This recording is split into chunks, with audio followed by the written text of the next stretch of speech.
ابراہیم حیدری police کی مبینہ کارروائی۔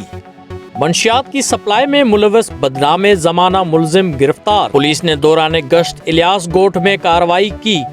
گرفتار ملزم سے 2 کلو سے زائد چرس برآمد۔ ترجمان ملیر پولیس کے مطابق گرفتار ملزم پیشہ ور منشیات فروش ہے اور متعدد بار گرفتار ہو کر جیل جا چکا ہے۔ گرفتار ملزم ابراہیم حیدری اور اطراف کی آبادی میں منشیات کی سپلائی کرتا تھا۔ دوسری جانب ایک اور کارروائی میں پولیس نے غیر قانونی 10 کلو سے زائد چھالیاں اور گٹکا مافیا کی ترسیل ناکام بنا دی۔ گرفتار ملزم کے قبضے سے چھالیاں اور تیار گٹکا بھی برآمد۔ ترجمان ملیر پولیس کے مطابق گرفتار ملزم موٹر سائیکل کے ذریعے چھالیاں اور تیار گٹکا فروخت کے لیے سپلائی کر رہا تھا۔ ایس ایچ او ابراہیم حیدری سید محمد علی شاہ نے ورلڈ نیوز کو بتایا کہ گرفتار ملزمان میں دلدار اور اسماعیل شامل ہیں، جن کے خلاف مقدمہ درج کر لیا ہے اور مزید تفتیش جاری ہے۔ کیمرہ ٹیم کے ساتھ راجہ بلوچ، ورلڈ نیوز اردو، کراچی۔